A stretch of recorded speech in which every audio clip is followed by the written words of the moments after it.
Rachel Rose here for Martial Arts Mindset. We're going to talk about King and Kolarik. I'm not surprised by that result. I felt that the guy who was commentating with Adam Smith, I don't actually know what his name is, had a gentle bias towards King, because apparently he was close with the King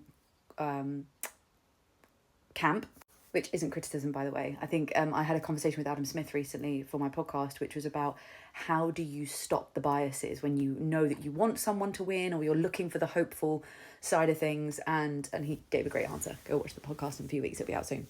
But I felt like there were some biases because actually I felt that King was on the back foot from the beginning.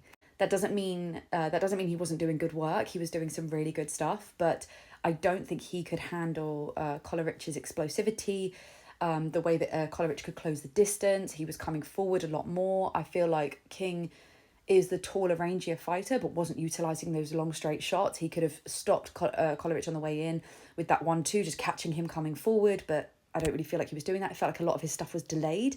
Like he couldn't keep up with the timing of Kolarik's coming through. And all of that will be down to experience. I mean, Kolarik is a 50-50 fighter. He's now got 9 losses and 9 wins, but he has experience. That's 18 fights. This was King's 6th fight, and I think he will learn so much from it. Also, I felt like King's head was on the central line a lot, and I feel like he didn't move his feet. He was very flat-footed, so he couldn't move around the ring within the speed of which Kolarik was coming forward and coming back. So I feel like there was some really, really good stuff from him, but I feel like it will be a learning fight.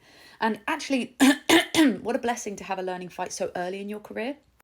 I think there's almost like an obsession to keep the O, something an O, and build it up, through your early years into, your 15th fight and have that O. But actually, if you build up fighters, handpicking their fights so that they do not lose, to build up their profile with the O, when they get that first loss, it can be really jarring because they've even listened, it's natural that you start listening to your own hype, that you are untouchable, that you are unbeatable, that you are the best thing since sliced bread, which is fine, by the way, because, you've got to believe in your own hype. But it can create a real downfall when that loss happens. I think it's really good for young fighters who are on the come up, who are really good prospects, who have good careers ahead of them, to sometimes have a stumbling block early on. Because if they have the stumbling block early on, that means they can fix the problem early on. They can really assess that situation, learn from that situation, and come back in the next fight so much clearer and stronger. And they've already taken the L. Sometimes the L is like the thing that puts the most fear into them. Oh God, I don't want to lose this O. But actually, some of the best people I know have got, or the best fighters I've seen, or the best people I know have got a number.